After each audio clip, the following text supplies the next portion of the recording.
Gente, bueno, como les comenté, esta es una conferencia que di en Bogotá, en Colombia, en el 2017, eh, y trata el objetivo central es sobre una de las sucesiones más famosas en la historia de la matemática y un grupo de imbricaciones con cosas que conocemos y que probablemente no nos hemos dado cuenta que están ahí, ¿verdad? Pues la matemática siempre tiene esa característica de estar detrás del telón.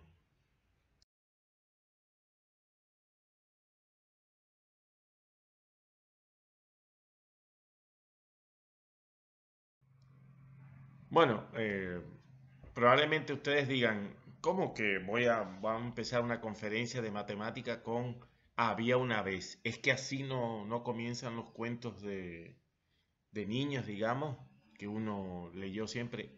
Había una vez una princesa, había una vez un príncipe. Bueno, en realidad, en este caso no voy a hablar de príncipes ni de princesas, sino de un matemático, de una persona muy importante, que ya verán que tiene una vida y sus aportes a la matemática son bastante importantes. Bueno, como decía en la anterior filmina, había una vez un hombre que le llamaban Fibonacci. Este Fibonacci, en realidad el nombre no era exactamente su nombre. Ustedes lo van a buscar fácilmente, era Leonardo de Pisa. Pero él era un hijo, para no usar un término muy fuerte como bastardo, un hijo no reconocido de un mercader que se llamaba Bonacci.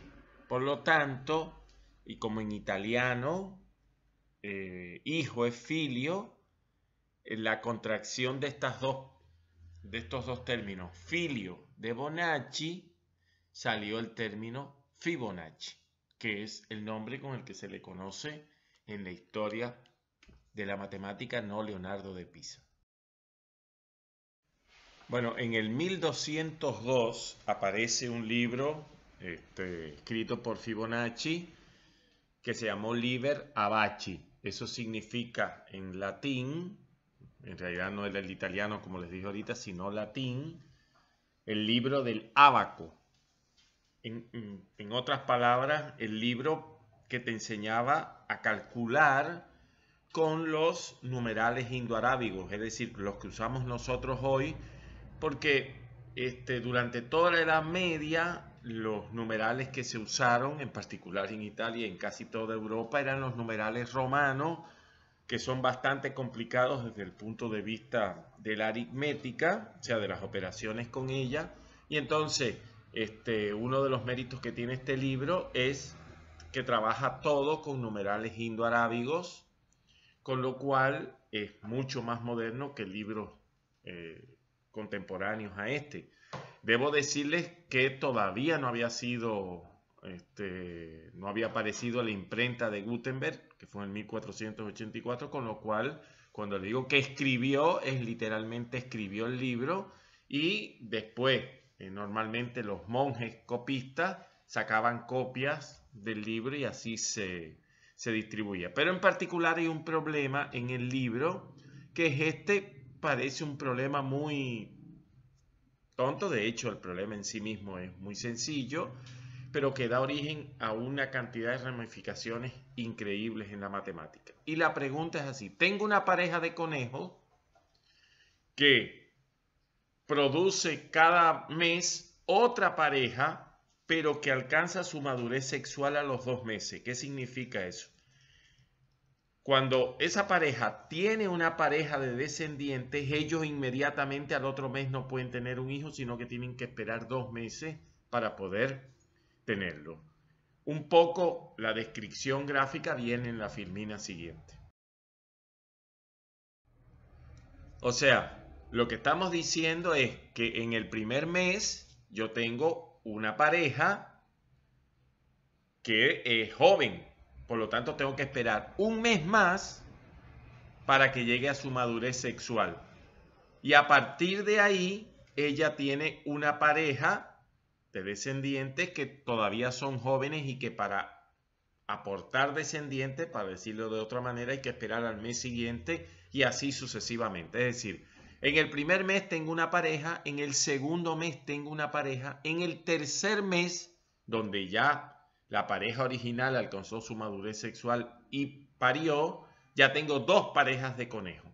En el tercer mes, la pareja que ya era sexualmente madura vuelve a tener otra pareja y la pareja joven todavía no puede tener descendencia hasta el mes siguiente, en el cual ya la pareja vieja tiene otra pareja, la pareja joven, que ya no es tan joven, tiene otra pareja y así sucesivamente. Fíjense que en realidad, si ustedes se dan cuenta, a partir del tercer mes, la cantidad de parejas siempre se obtiene sumando la de los 2 meses anteriores.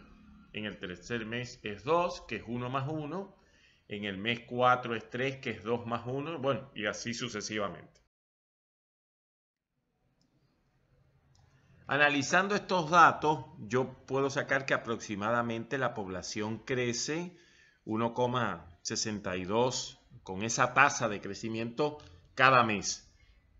En realidad, ¿cómo sacamos esto? En realidad es como que promediamos y siempre voy dividiendo el número de un mes entre el anterior y eso tiende a estabilizarse alrededor de este número 1,618034 que redondeamos a 1,62. Bueno, si suponemos que los conejos no mueren, porque este modelo poblacional de Fibonacci no es exactamente cierto, pero si suponemos que estos conejos no mueren, porque en ningún lugar él dice que mueren los conejos, en 114 meses vamos a tener tantos conejos que van a llenar el universo conocido. Ahora, vamos a razonar un poquito. Si en 114 meses el volumen total de conejos excedería el del universo conocido, estamos diciendo que en el mes 113, porque el mes 114 se obtuvo del 113 multiplicando por 1,6180. Lo que estamos diciendo que en el mes 113 los conejos ocupaban poco más de la mitad del universo, ¿cierto? De ese mes 113 al mes 114, la velocidad de reproducción de los conejos fue más rápida que la velocidad de la luz y por eso es que pueden cubrir el universo conocido en 114 meses. Por supuesto, esto es un número, digamos, un juego matemático, porque en la práctica ustedes saben que eso no pasa porque se mueren los conejos ya por distintas razones o no los comemos.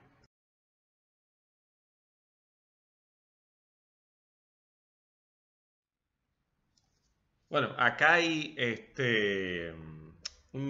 tres problemitas que son muy sencillos. El que primero resuelva cada uno puede tener un punto puro, con lo cual lo que estoy diciendo es que incluso puede llegar a ganar 3 puntos puros el que demuestre los tres problemas. Ahora bien, este último que está acá, el problema 3, es el que me quiero detener y vamos a hacer un poco más de detalle con él.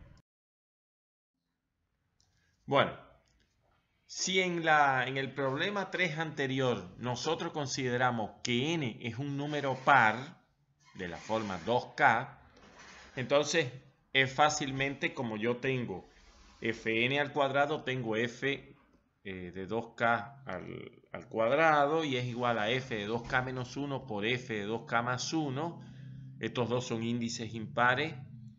Más menos 1 a la n menos 1. Pero como n es par, o sea, es de la forma 2k, 2k menos 1 es impar. Y menos 1 elevado a un número impar da negativo, por eso aquí aparece menos 1. Bueno, vamos a tomar k igual a 3. En la tabla de los números de Fibonacci encuentro estos que son los factores que intervienen acá en la ecuación anterior. F6 es 8, F5 es 3, F4 es, perdón, F6 es 8, F5 es 5, F4 es 3 y F7 es 13. ¿Bien? Y esto lo hago porque hay un puzzle, vendría a ser un entretenimiento, un rompecabezas matemático que es muy famoso, que es el que les voy a presentar a continuación. Miren ese cuadrado, que es 8 por 8. Les señalo un detalle importante. Fíjense que los lados siempre se descomponen en sumas de 3 y de 5. Bien, ese es un detalle importante que lo vamos a necesitar para la próxima filmina. Tengo dos triángulos que tienen 3 y 8, o sea, dos triángulos rectángulos que tienen 3 y 8, y tengo dos trapecios cuya base es 5 y cuyos lados paralelos son 3 y 5. Bien, eso es muy importante, como les decía, para la próxima filmina. Bueno, les recuerdo que el cuadrado anterior tenía lados 8 por 8. Por tanto, su área era 64 unidades cuadradas. Bien, bueno, vamos a analizar este rectángulo que tengo aquí, que si ustedes se dan cuenta, yo lo que hice fue rearmar las figuras del cuadrado anterior. Bien, y tengo dos trapecios de 5 y 3 lados paralelos y base 5, ¿lo ven? Los dos acá en los extremos, y dos triángulos rectángulos que tienen 8 y 3 sus catetos. Por tanto, forma este rectángulo y puedo calcular su área muy fácilmente, que es 5 por 13. Pero 5 por 13 es 65. ¿Cómo puede ser posible que yo de un cuadrado que tenía 64 unidades cuadradas obtenga un rectángulo que tiene 65 unidades cuadradas? Hay algo que no está bien. Bueno, ¿saben lo que no está bien? Que hay algo que no está bien dibujado acá. Esta es la situación que yo les acabo de comentar. Tengo un cuadrado que tiene 8 por 8, por tanto su área es 64. Y reordenando las piezas lo convertí en un rectángulo de 5 por 13 que tiene 65. En teoría, ¿bien? Hay algo que no está bien. Veremos qué cosa es. Bueno, en nuestra ayuda para encontrar exactamente qué es lo que no está bien, tenemos que apelar a la fórmula de Fibonacci, ¿verdad? Que dice que el cuadrado, lo que está en el miembro izquierdo, el cuadrado es igual al área, o sea, el área del cuadrado, de un lado, acá está el área del cuadrado en el miembro izquierdo, es igual al área del rectángulo menos 1. Entonces yo tenía 8, porque acá se acuerdan que quedaba como K era 3, tenía F sub 6 que es 8, era 8 al cuadrado es 64. Acá yo tengo 13, tengo 5 por 13 que es 65 menos 1. Y si yo dibujo exactamente bien, en realidad lo que pasa es esto. Tengo un espacio en blanco acá que no es cubierto por los triángulos, que es la unidad esa que está faltando exactamente. Esto también lo podían resolver utilizando pendiente, pero ese es otro tema que el que lo resuelva tiene un punto puro también.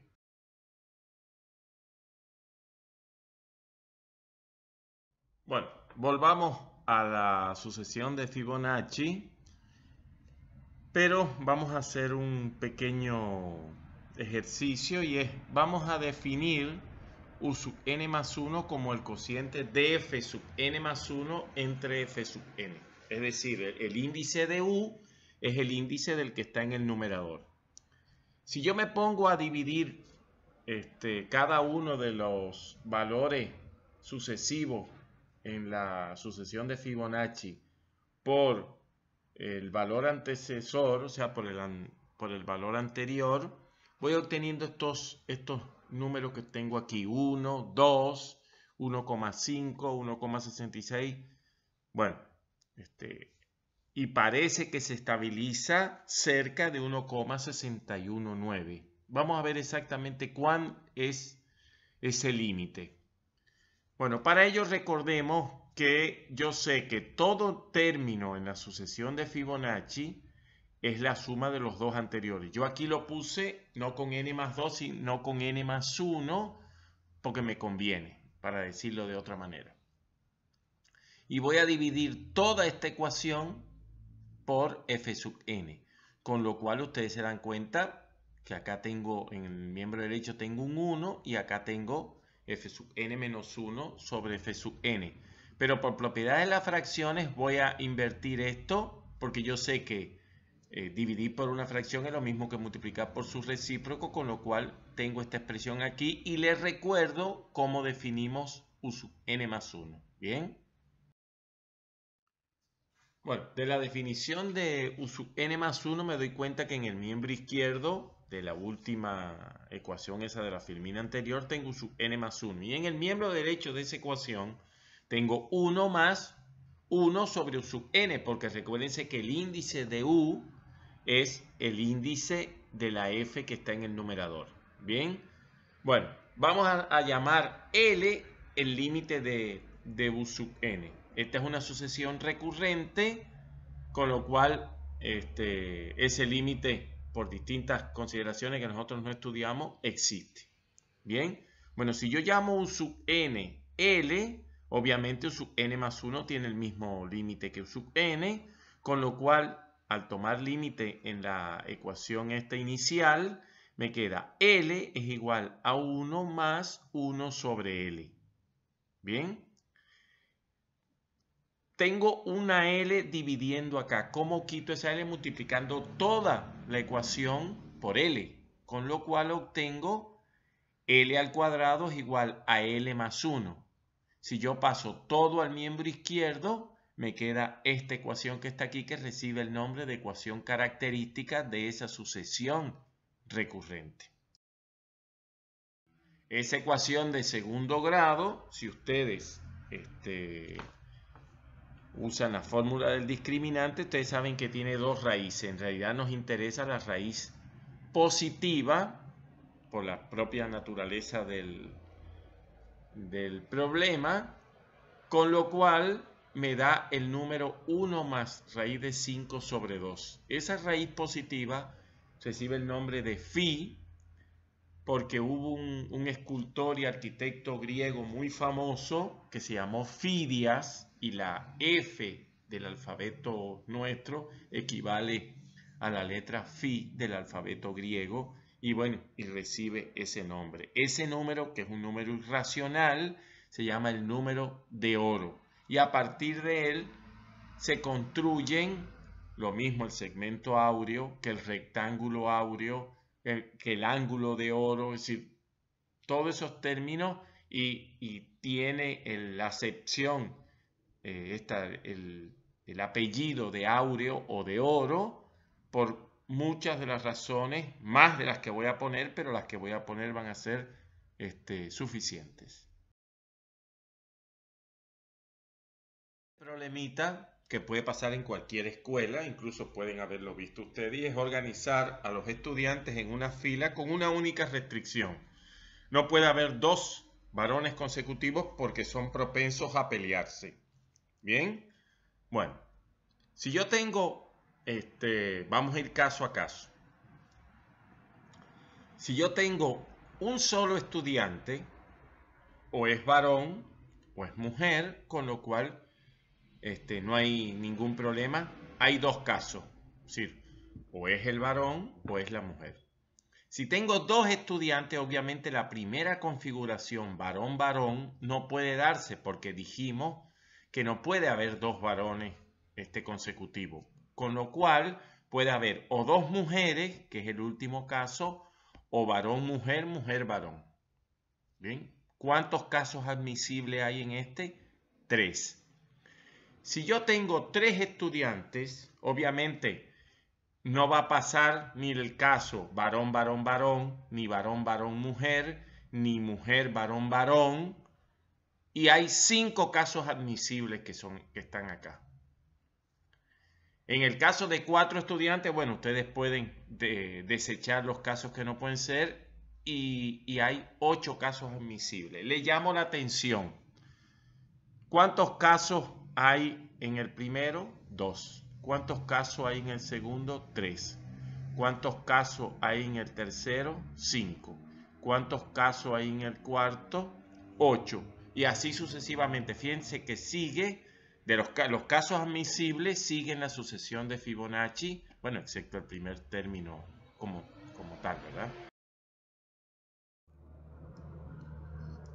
Bueno, la presencia de la sucesión de Fibonacci en la naturaleza va mucho más allá de lo que les voy a presentar, solo un detallito. En los girasoles y en muchas otras flores, las semillas se disponen, si yo lo cuento, imagínense al borde, ¿verdad? Si yo lo cuento en el sentido horario, voy a tener 34 espirales que salen desde el centro. Si lo cuento en sentido antihorario, voy a tener 21. Si buscan la sucesión de Fibonacci, los elementos, esos son 2 términos de la sucesión de Fibonacci. Que por cierto, se me olvidó decirle, es la base para la resolución del problema en el libro El Código Da Vinci. Lo que probablemente no sepan es que el autor de ese libro, Dan Brown, es hijo de un matemático que tuve la suerte de conocer ya ya estaba bastante viejito cuando lo conocí, pero bueno, tuve la suerte de conocerlo.